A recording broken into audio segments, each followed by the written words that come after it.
Hey everybody, welcome back to the channel. As you can see, it's another beautiful mid-November day here in Minnesota. So we're going to spend it in the nice and warm truck, and we're going to look at all the different possible ways you can charge your phone in the 2020 Chevy Silverado Trail Boss here. Really excited about this one because I just purchased a USB multimeter basically, and so now we can actually measure the voltage, the amperage, and then thusly calculate the wattage for all the different ports here.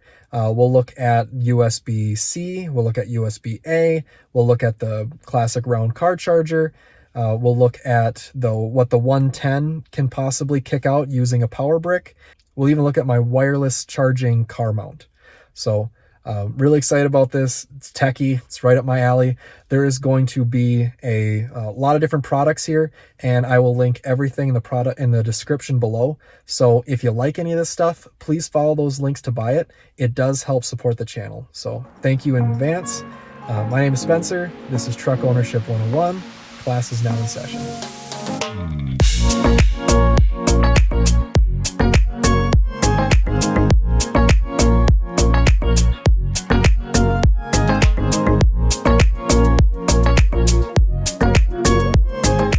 Got our first test here with the USB-C. This one I had the highest hopes for because USB-C has a much higher voltage threshold than USB-A. So you can see there we're plugged in. We've got our amps and we've got our volts. Right now it's just kind of sitting there idle, nothing's really happening. And when you talk about charging and fast charging, it always seems to be measured in watts, which is just the combination of volts times amps. So actually really small here. We'll see if you can, there we go. Ooh, zoomed in, nice. You can see in that red there, in the upper right-hand corner in those small ones, it'll measure the wattage there. So what we're gonna do is plug in this one, and I'm using an iPhone 12 right now, so it actually came with this wire and only this wire. The iPhone 12s didn't come with any kind of power brick, which like you may, if you are an iPhone user and you didn't get an 11 Pro or you didn't get a 12, you're probably familiar with this one. We're not even going to test this one, and I'll show you better picture quality here, but here we go. It is only capable, it actually just tells you right on it, of 5 volts 1 amp, which is a 5-watt charger. So that is like the bare minimum you can charge a phone. So I'm expecting to get better out of all of these and the wireless charger up here. So we know what this is, but we're not going to use it. Okay, so again, we are going from USB-C with a USB-C to Lightning cable. Again, this came included with the iPhone 12 Pro that I'm using. So when we plug it in here, we'll get our results. And there you have it. We're pulling about 10 watts. So interesting enough, 5 volts, roughly 2 amps. Gets you 10, pretty straightforward. So that is USB-C. So that's kind of the more modern one. I had really high hopes for that, but the fact that it's, GM just kind of connected these two together, maybe it's not surprising that it's not a remarkably higher voltage coming out of that. Okay, so test number 2, we have USB-C to Lightning. Plugging it in now, and same exact result. I'm genuinely surprised. I had such high hopes for USB-C, but I guess I'm not sure if I'm more disappointed in the USB-C result or I'm more impressed with the USB-A to get that 10-watt charge, which again is double if we would just be using. If we were just using this brick, if you were using that all the time, you're gonna get double the performance out of that. So that's kind of cool. Yeah, let's move on. Keep going down the list here. Okay, now this one, if I had a non-Apple device that had USB-C and I had a car charger that went to USB-C, then I could jump that in the line at the end and then plug this directly into my phone. But unfortunately, I don't have that. But don't really need it, because if we zoom in here, okay, so output 5 volt, 2100 milliamps, so 2.1 amp. So we're looking at over 10, so we're looking at 11ish. If you shop around, I'm sure you'll find car chargers that have USB outputs that maybe brag about a much higher output. I would be careful about that, because as we'll see with this brick, having 2 channels, it may actually tell you a number, but that's might be a theoretical number if you combine the two, or if you had 2 phones charging, it could technically output X, but if you're only charging one device, it's only going to realistically output Y. So I'm sure, throw a comment in the comment section, if you think you got something better, and if I see it and I like it, I might throw it in the description with the links to all this stuff. So but yeah, this so far is the winner. So now let's take a look at this bad boy. Now this is straight up overkill. I bought for that same argument of having 2 ports, potentially half the output. This is not something I'd ever plan to have in my truck. This has 60 watts, and an iPhone 12 at its max can potentially, I think, take 20. I love having this in the house because my wife has an iPhone 12. I have the iPhone 12 Pro, and our couch has an outlet in the middle of the console, and so we just plug that into the outlet, and then we could both fast charge simultaneously if we wanted. So let's take a look at what something like this can do. Now, Anchor, and I'll link both this one and the smaller one in the description, but Anchor does make I think it was new last year, makes a 20 watt charging brick the size of Apple's 5. So if this is the way you wanted to go, and you'll see the output that we get from this in a little bit, if you wanted a much smaller form factor, you could easily do that. This thing is kind of monstrous for what we're doing. But let's plug this in. Okay, so now we're going to go back to the USB-C to lightning cable that we used over here. We got to turn this on first, of course. Okay, again, just chilling at 5 volts. We'll plug this into the phone.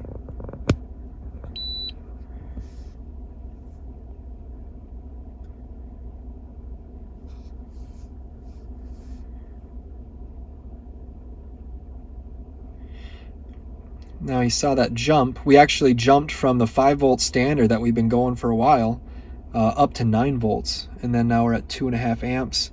And you can see we are pulling 21 watts. So we are definitely fast charging now. So this, it's has the potential for 60 watts, but our phone is only pulling a little over 20. There's 22, so we're kind of creeping around there. Interesting is that the voltage is really what the change was. And we're dealing with a 12 volt system, things stepping down here from the vehicle, from these. Now we went from a 110, and then we're converting that to a 60 watt, but pulling at around 9 volts. So far, this has clearly been the winner for charging. Now the last thing we've got is my wireless car charger, and I love this mount. I'll link it in the description again, but what I did is I bought a USB-C with a 90-degree elbow, did a little bit of cable management, actually tucked it up around through, up into here and over, and I've been messing with it, so it's a little messy, but what it does is it uses that cable for both powering your wireless charger, and on the side here you can see, and it's just touch sensitive, it actually grabs your phone and it does it automatically. Right when you set the phone in here, it detects it, and then it'll close it. It'll pinch your phone automatically. You don't have to press the button. You only press the button to release it. I've really liked it, but does it fast charge? Is there any difference between USB-C, USB-A? For this, on the box, it says it can do 10 watts wireless charging, and I was very unsuccessful. Again, I'd do it for you, but I'm using my phone, unfortunately, to record this. But yeah, I bought it. Originally came with a wire of USB-A to the plug in the bottom of this is USB-C. I tried that, and it was doing about a 5-watt wireless charge. And then I tried buying a USB-C to USB-C, and like I said, as we learned today, there's really no output difference between these two. I got no difference. I tried USB-C from this to USB-C to this 60 watt, thinking that might bump it up to get me to that 7.5 watt standard or 10. No go. Trying to do a little bit of research. With wireless stuff, it seems, especially, again, I'm a little, there's obviously so much to this stuff. I might be missing some, so let me know in the comment section. But I tried going with, the IQ QI requirement, because that's what the wireless charging technology is. So I tried to use this Anchor charging brick to get me there. So I swapped that out, put this in, and then did USB to USB-C up there. Still only kicked out at 5. Now that could be an Apple thing, just as much as anything else too. So you Android guys probably have had a little more luck with faster charging than Apple has. But this is the iPhone 12, so I'm actually looking forward to, it's on my Christmas list, the MagSafe charging, which is supposed to do 15 watts. And that'll be interesting to see if they ever come up with a car mountable solution for that. I've seen some stuff, but as of taping here in November of 2020, there hasn't been anything in that regard. Just going through all the different ports just for good science here.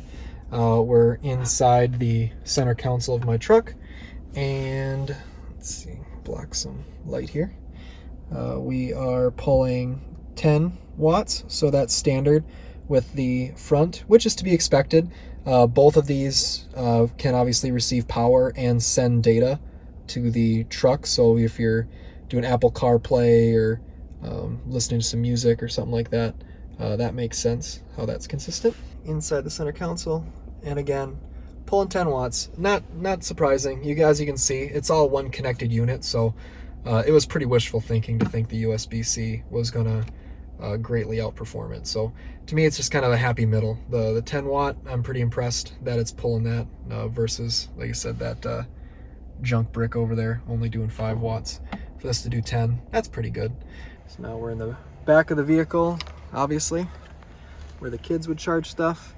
And if we take a close look, we are no difference back here than anywhere else. But again, these ones are kind of nice because they don't interfere with the Apple CarPlay and sending data. So actually, if you're looking to have like a spare charger for somebody in the front, like if my wife plugs in her phone and she doesn't want to have her phone take over Apple CarPlay, you could actually just run a wire back here. It'd actually be kind of discreet, or just use that 12 volt round port. So there you have it. What am I going to end up using?